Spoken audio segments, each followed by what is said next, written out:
شروع اللہ کا نام لے کر جو بڑا مہربان نہایت رحم والا ہے۔ یاسین، حکمت بھرے قرآن کی قسم، تم یقیناً پیغمبروں میں سے ہو،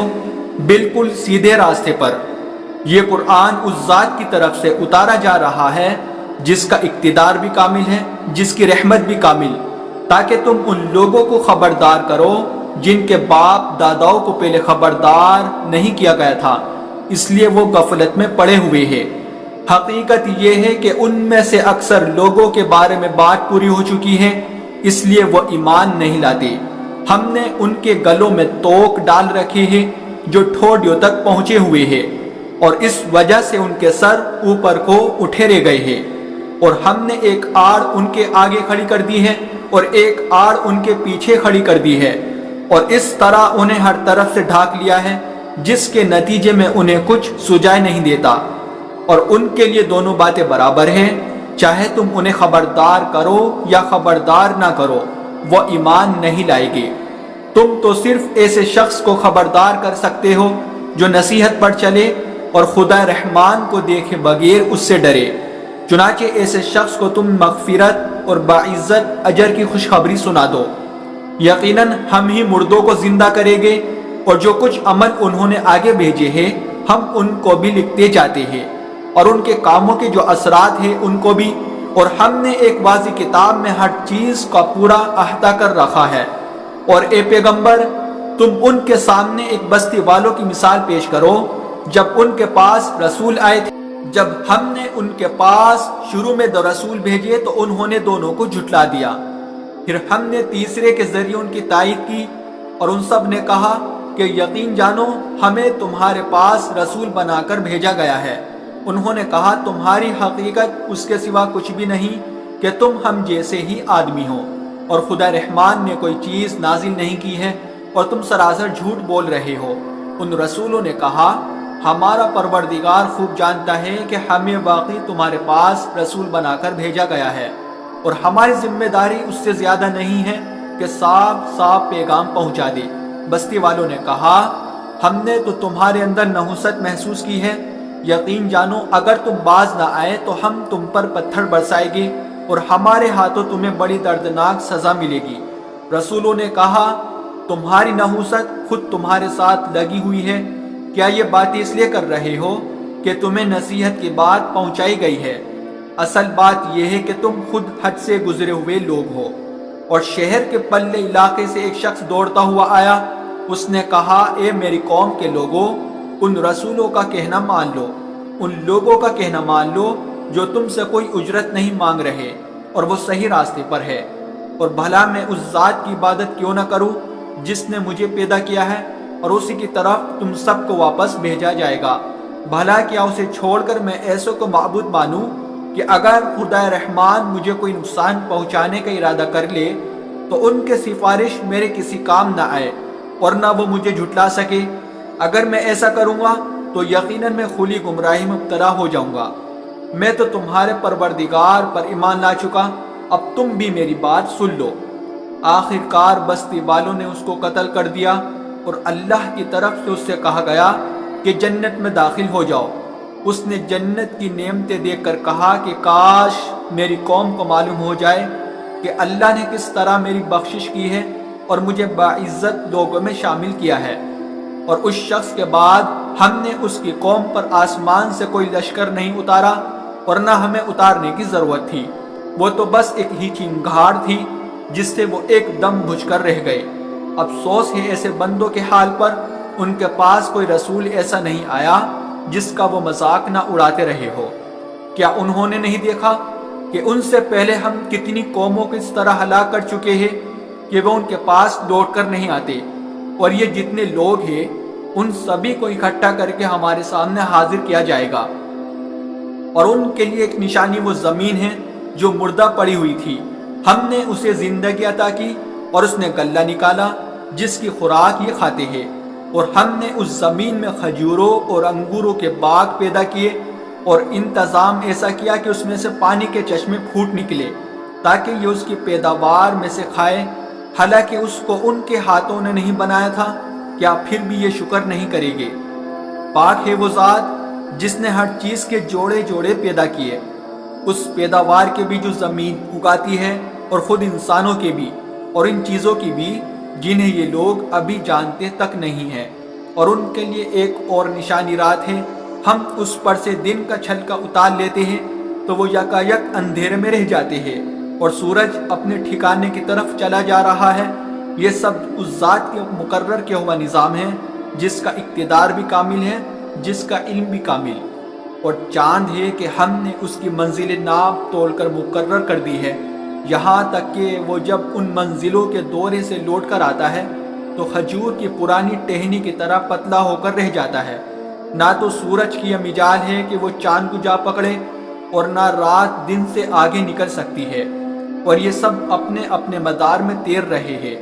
اور ان کے لیے ایک اور نشانی یہ ہے کہ ہم نے ان کی اولاد کو بھری ہوئی کشتی میں سوار کیا، اور ہم نے ان کے لیے اسی جیسی اور چیزیں بھی پیدا کی جن پر یہ سواری کرتے ہیں، اور اگر ہم چاہیں تو انہیں غرق کر ڈالے، جس کے بعد نہ تو کوئی ان کی فریاد کو پہنچے اور نہ ان کی جان بچائی جا سکے۔ لیکن یہ سب ہماری طرف سے ایک رحمت ہے اور ایک معین وقت تک زندگی کا مزہ اٹھانے کا موقع ہے جو انہیں دیا جا رہا ہے۔ اور جب ان سے کہا جاتا ہے کہ بچو اس عذاب سے جو تمہارے سامنے ہے اور جو تمہارے مرنے کے بعد آئے گا تاکہ تم پر رحم کیا جائے، تو وہ ذرا کان نہیں دھرتے، اور ان کے پروردگار کی نشانیوں میں سے کوئی نشانی ایسی نہیں آتی جس سے وہ منہ نہ موڑ لیتے ہو۔ اور جب ان سے کہا جاتا ہے کہ اللہ نے تمہیں جو رزق دیا ہے اس میں سے غریبوں پر بھی خرچ کرو، تو یہ کافی لوگ مسلمانوں سے کہتے ہیں کہ ہم ان لوگوں کو کھانا کھلائیں جنہیں اگر اللہ چاہتا تو خود کھلا دیتا۔ مسلمانوں، تمہاری حقیقت اس کے سوا کچھ بھی نہیں کہ تم کھلی گمراہی میں پڑے ہوئے ہو، اور کہتے ہیں کہ یہ قیامت کا وعدہ کب پورا ہوگا؟ مسلمانوں بتاؤ اگر تم سچے ہو۔ دراصل یہ لوگ بس ایک چنگھاڑ کا انتظار کر رہے ہیں جو ان کی حجت بازی کے عین درمیان انہیں آ پکڑے گی، پھر نہ یہ کوئی وصیت کر سکے گے اور نہ اپنے گھر والوں کے پاس لوٹ کر جا سکے گے، اور سور پھونکا جائے گا تو یکایک یہ اپنی قبروں سے نکل کر اپنے پروردگار کی طرف تیزی سے روانہ ہو جائے گے۔ کہیں گے کہ ہائے ہماری کمبختی، ہمیں کس نے ہمارے مرکز سے اٹھا کھڑا کیا ہے؟ جواب ملے گا کہ یہ وہی چیز ہے جس کا خدا رحمان نے وعدہ کیا تھا اور پیغمبروں نے سچی بات کہی تھی، اور کچھ نہیں، بس ایک زور کی آواز ہوگی جس کے بعد یہ سب کے سب ہمارے سامنے حاضر کر دیے جائے گی۔ چنانچہ اس دن کسی شخص پر کوئی ظلم نہیں ہوگا اور تمہیں کسی اور چیز کا نہیں بلکہ انہی کاموں کا بدلہ ملے گا جو تم کیا کرتے تھے۔ جنت والے لوگ اس دن یقیناً اپنی مشغلے میں مگن ہوگے، اور وہ ان کی بیویاں گھنے سایوں میں آرام دانشتوں پر ٹیک لگائے ہوئے ہوگے۔ وہاں ان کے لیے میوے ہوگے اور انہیں ہر وہ چیز ملے گی جو وہ منگوائے گے۔ رحمت والے پروردگار کی طرف سے انہیں سلام کہا جائے گا، اور کافروں سے کہا جائے گا کہ اے مجرموں، آج تم مومنوں سے الگ ہو جاؤ۔ اے آدم کے بیٹو، کیا میں نے تمہیں یہ تاکید نہیں کر دی تھی کہ تم شیطان کی عبادت نہ کرنا، وہ تمہارا خدا دشمن ہے، اور یہ کہ تم میری عبادت کرنا، یہی سیدھا راستہ ہے۔ اور حقیقت یہ ہے کہ شیطان نے تم میں سے ایک بڑی خلقت کو گمراہ کر ڈالا، تو کیا تم سمجھتے نہیں تھے؟ یہ ہے وہ جہنم جس سے تمہیں ڈرایا جاتا تھا، آج اس میں داخل ہو جاؤ کیونکہ تم کفر کیا کرتے تھے۔ آج کے دن ہم ان کے منہ پر مہر لگا دیں گے، اور ان کے ہاتھ ہم سے بات کریں گے، اور ان کے پاؤں گواہی دیں گے، اور اگر ہم چاہیں تو ان کی اپنی جگہ پر بیٹھے بیٹھے ان کی صورت اس طرح مسخ کر دے کہ یہ نہ آگے بڑھ سکے اور نہ پیچھے لوٹ سکے۔ اور ہم جس شخص کو لمبی عمر دیتے ہیں اسے تخلیقی اعتبار سے الٹ ہی دیتے ہیں، کیا پھر بھی انہیں عقل نہیں آتی؟ اور ہم نے اپنے ان پیغمبروں کو نہ شاعری سکھائی ہے اور نہ وہ ان کی شایان شان ہے۔